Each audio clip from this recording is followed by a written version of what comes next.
நீங்க எல்லாருமே சேர்ந்து என்ன தள்ளி விட்டு தெருல நிக்க வச்சிட்டீங்கல்ல. நாளைக்கு காலையில பொழுது விடியட்டும், உங்க எல்லாரையும் நான் தெருவுல நிப்பாட்ட வைக்கிறேன். சத்யா இந்த குடும்பத்துல இருக்கிற எல்லாரையும் நடுத்தெருவுல நிக்க வைப்பேன்னு சொன்னா, இப்ப இந்த ஹவுஸ் ஓனர் வந்து ஒரே வாரத்துல வீட்டை காலி பண்ணணும், இல்லனா வீட்டுல இருக்கிற சாமா செட்டு பாத்திரம் எல்லாத்தையும் வெளியே வீசி நடுத்தெருவுல நிக்க வச்சிருவேன்னு சொல்லிட்டு போறாரு. ஒருவேளை ஹவுஸ் ஓனரை தூண்டி விட்டது சத்யாவோட வேலையா இருக்குமோ? ஹவுஸ் ஓனரை தூண்டி விட்டு புத்திசாலித்தனமா நம்மள டார்ச்சர் பண்றாளோ? என்னன்னு கண்டுபிடிச்சாகணும்.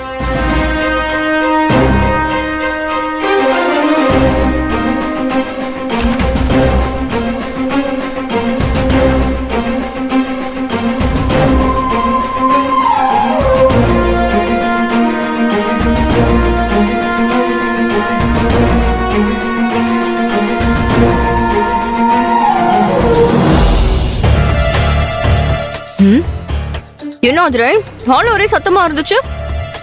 யார் வந்தா? என்ன பிரச்சனை? நைட்டு என்கிட்ட நடுத்தெருவுல நிக்க வைப்பேன்னு சொன்னல, அதே வார்த்தையை இந்த வீட்டு ஹவுஸ் ஓனர் சொல்லிட்டு போறாரு. ஓஹோ அப்படியா? ஓஹோ அப்படியான்னு ஒண்ணும் தெரியாத மாதிரி கேட்டா உனக்கும் இதுக்கும் எந்த சம்பந்தமும் இல்லன்னு நம்புவேன்னு நினைக்கிறியா? என்ன சொல்ற? திடீர்னு ஹவுஸ் ஓனர் வந்து இப்படி சொல்லிட்டு போறதுக்கு பின்னாடி நீ இருக்கேன்னு நான் சொல்றேன்.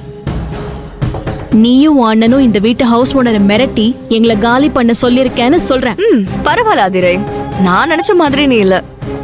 உனக்கும் கடுக்கு சைஸ்ல பிரெயின் இருக்கு.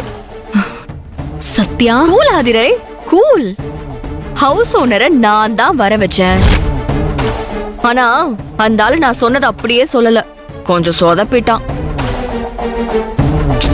நான் அவன்கிட்ட ஒரே நாள்ல வீட்டை காலி பண்ணணும்னு சொன்னேன். ஆனா அந்த இடியட் ஒரு வாரம் டைம் கொடுத்துட்டு போயிட்டான். இட்ஸ் ஓகே, பரவாயில்ல. ஆனா நான் சொன்னது டெஃபினட்டா நடக்க போகுது. என்ன வீட்டை விட்டு வெளியே அனுப்புன எல்லாரையும் நான் நடு தெருவுல நிறுத்த போறேன். என்ன, நான் ஒரே நாள்ல நடத்தி காட்டணும்னு நினைச்சேன். ஆனா அது ஒரு வாரத்துல நடக்க போகுது. அவ்வளவுதான் டிஃபரன்ஸ். நாங்க நடுத்தெருவுல நிப்போன்னு கனவுல கூட நினைக்காத சத்யா. ஒரு வாரம் டைம் இருக்கு, அதுக்குள்ள வாடகைக்கு ஒரு வீட்டை பாத்திர முடியுங்கிற நம்பிக்கை எனக்கு இருக்கு. ஒரு விஷயத்த மறந்துட்ட பத்தியா? இந்த வீட்டை காலி பண்ண வைக்க முடிஞ்ச என்னால வேற வீடே கிடைக்க வைக்க முடியாத மாதிரி என்னால பண்ண முடியாதா?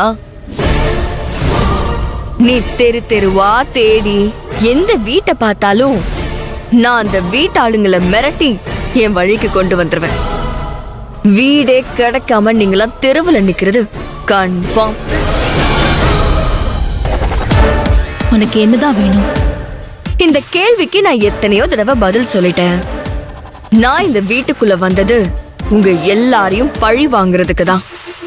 இத எப்பவுமே மறக்காம மனசுக்குள்ள அண்டர்லைன் பண்ணி வச்சுக்கோ.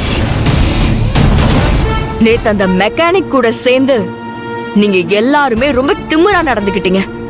அதுக்கு தண்டனையாதான் உங்க எல்லாரையும் நடு தெருவுல நிக்க வைக்க போறேன்னு சொன்னேன்.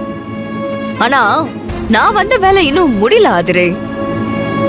அதனால ஒரு வாரத்துக்குள்ள இந்த வீட்டை காலி பண்ணிட்டு நீங்க போக போற புது வீட்டுக்குள்ளயும் நான் வருவேன். அந்த வீடு எனக்கு ஏத்த மாதிரி வசதியா கம்ஃபர்டபிளா பெரிய வீடா இருக்கணும். ஞாபகம் வச்சுக்கோ.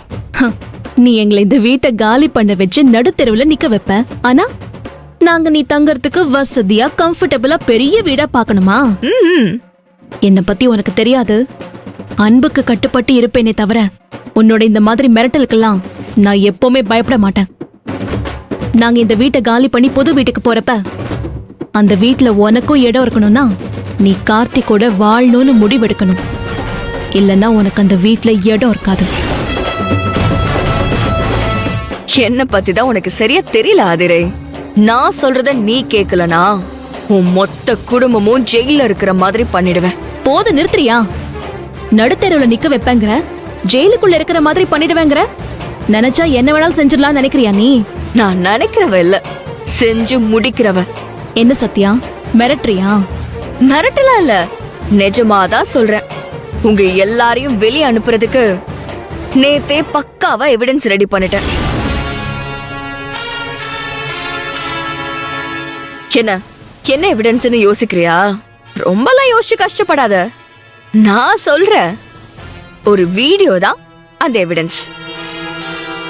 வீடியோவா? என்ன வீடியோ? பாக்குறியா?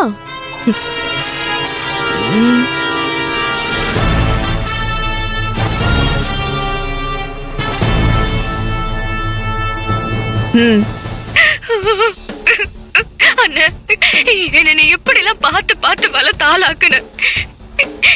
என் லைஃபே நீ சொர்க்கமாக்கி வச்சிருந்தே. ஆனா எப்போ இந்த அயோக்கிய ராஸ்கல் இந்த மெக்கானிக் கார்த்தி என் கழுத்துல தாலியை கட்டி கட்டாய தாலி கட்டினானோ, அப்போல இருந்தே என் லைஃபே நரகம் ஆயிடுச்சுன்னா. இத்தனை நாளா அவன் கட்டின தாலிக்கு மரியாதை கொடுத்து அவன் கூடவே வாழலான்னு நான் இந்த வீட்டுக்கு வந்தேன்.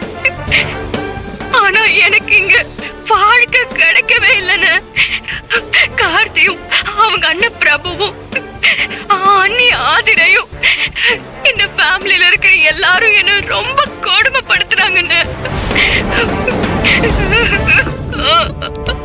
ஆனா இந்த வீட்டுல இருக்கிறவங்க எல்லாம் மனுஷங்களே கிடையாதுன்னு. இவங்க எல்லாரும் என்ன எப்படி எல்லாம் டார்ச்சர் பண்றாங்கன்னு தெரியுமா? எவ்வளவு கஷ்டப்படுத்துறாங்கன்னு தெரியுமா? டைமுக்கு சாப்பாடு கூட கொடுக்க மாட்டேங்கிறாங்கன்னு, எல்லா வேலையும் என்னையே பார்க்க சொல்றாங்கன்னு. இன்னைக்கு கூட பால் பொங்கி கொஞ்சம் கீழே கொட்டிருச்சு. அதுக்கு எல்லாருமா சேர்ந்து எனக்கு சூடு வச்சுட்டாங்கன்னு. எல்லாருமா சேர்ந்து எனக்கு கொஞ்சம் கொஞ்சமா கொன்னுட்டு இருக்காங்கன்னு. இதெல்லாம் என்னால தாங்கிக்கவே முடியலன்னு. நான் ஒரு முடிவு எடுத்திருக்கேன்னு. இதுக்கு மேல நான் ஒரேடியா செத்துடலான்னு முடிவு பண்ணிருக்கேன்னு.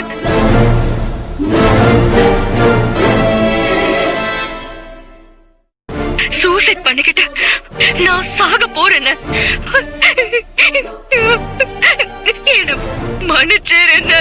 அடுத்த ஜென்மம்னு ஒண்ணு இருந்தா அப்பவும் நான் உனக்கே தங்கச்சியா பிறக்கணும்னு. என்னோட இந்த முடிவை அம்மானால ஏத்துக்க முடியாது. அவங்கள நல்லபடியா பார்த்துக்கோன்னு. அது மட்டும்தான் என்னோட ஒரே ஒரு ஆசை.